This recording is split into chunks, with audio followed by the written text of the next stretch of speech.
Okay. In the northwest corner method, for solving a transportation problem, not all data are directly used at the start.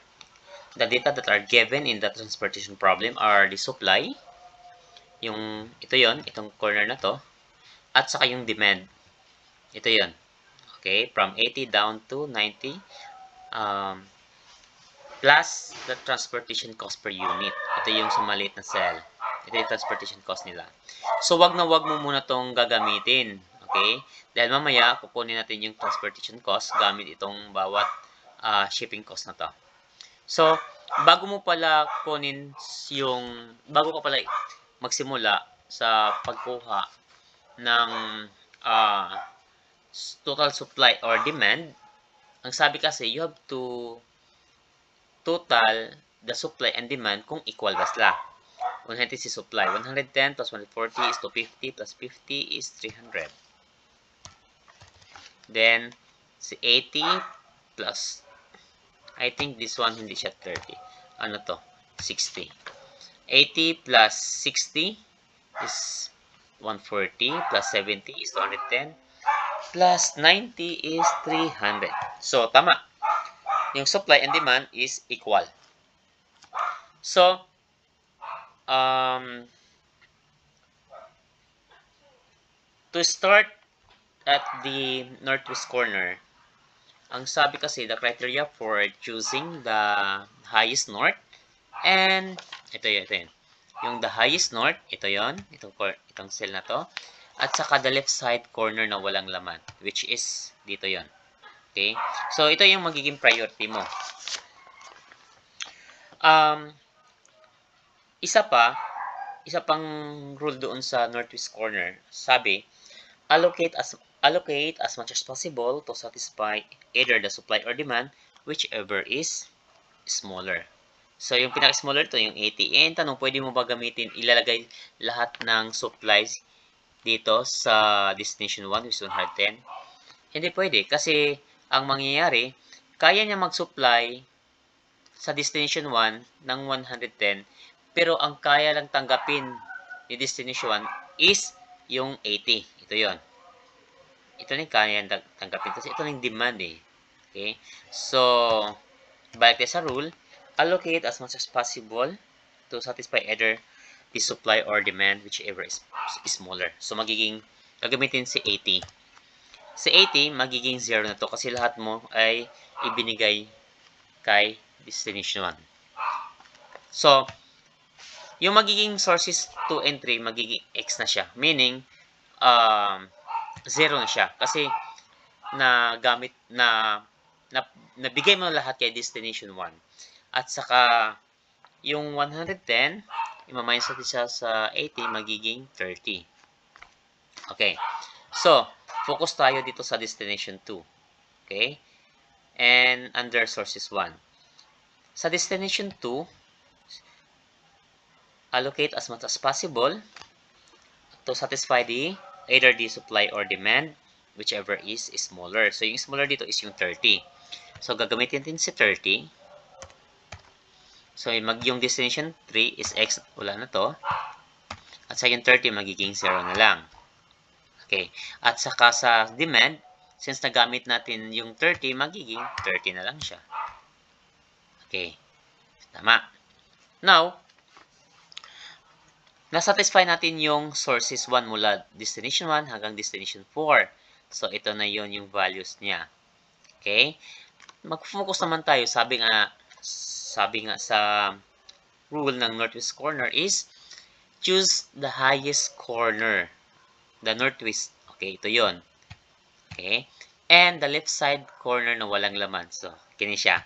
Ito naman yung i-priority natin. So, sabi, allocate as much as possible to satisfy either the supply or demand, whichever is smaller. So, yung pinaka-smaller dito yung 30. Kaya si 30 ang gagamitin natin. 30, magiging 0 na siya. At saka yung sources 3, magiging x. Kasi lahat ng demand mo is iniligay mo na ni destination 2 under ni sources 3. Sources 2, I'm sorry. Tapos, ima-minus natin yung 30 sa 140. So, magiging 110. Okay?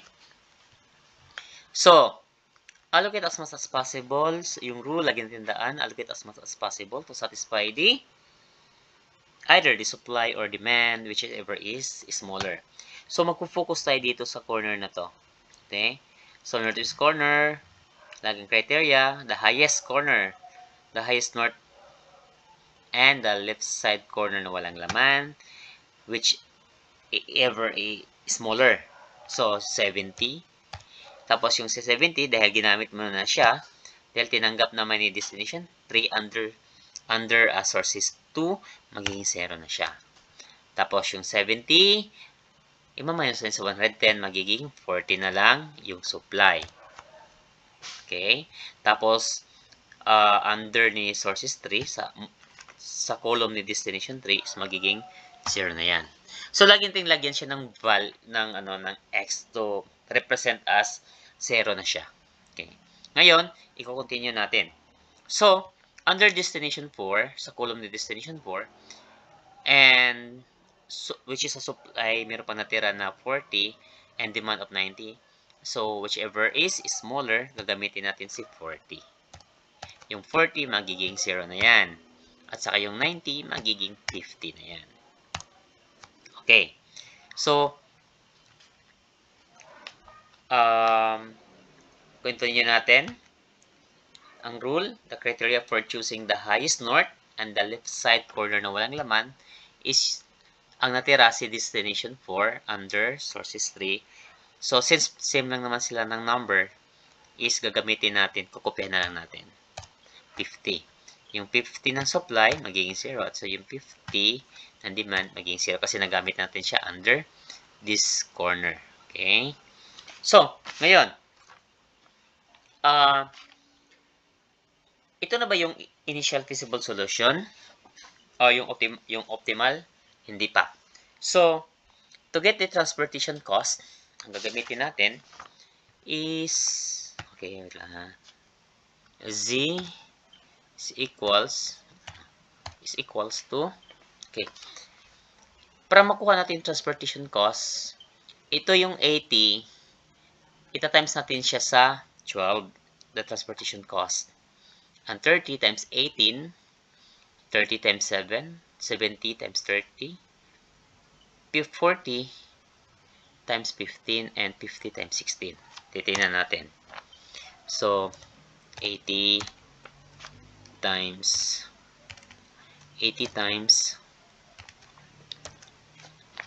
12 plus, uy, ba't walang plus? Plus 30 times 18 plus, dito naman tayo sa 30 times 70. 30 times 7 plus, plus 70 times 30. 70 times 30 plus 40 times 15. Okay. Plus last 50 times 16. Okay. So, by using our calculator na lang, so, kukunin natin yung total niya. Wait lang ha. 80 times 12 plus 30 times 18 plus 30 times 7.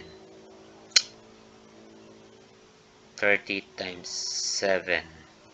30. Wait lang. 80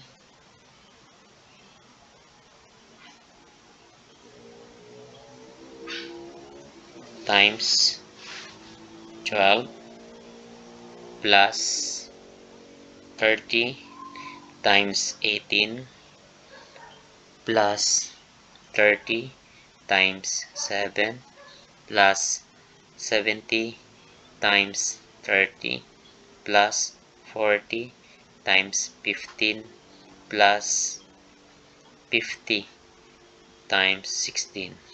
So, yung magiging answer niya, yung naging answer is 5,210. So, yung 5,210, ito yung total transportation cost niya. Okay? Sa northwest corner method. And, so, hope na nasabtan ninyo siya for in a simple computation kung paano kinuha yung, ay, meron pa akong nakalimutan. So, ang rule kasi ng northwest corner method is M plus N, okay? M plus N minus 1. Okay. So, titingnan natin kung okay, wait lang. Yung number of sources plus number of destination equals 1. Hindi, tingnan natin. So, lahat ng sources is sources 1, 2, 3. So, 3 plus N. Ilan ba yung N? 4. Destination 1, 2, 3, 4. Is 4 minus 1 equals 6. Okay, so titingnan natin kung yung 6 ba is meron ba siyang laman. Okay, so ito yon 1, 1, 2, 3, 4, 5, 6. Tama! Alright. So, hope na nasabtan ninyo ang ato ang simple computation sa northwest corner method. Thank you. So, now, we will proceed sa ito ang least common method. Okay?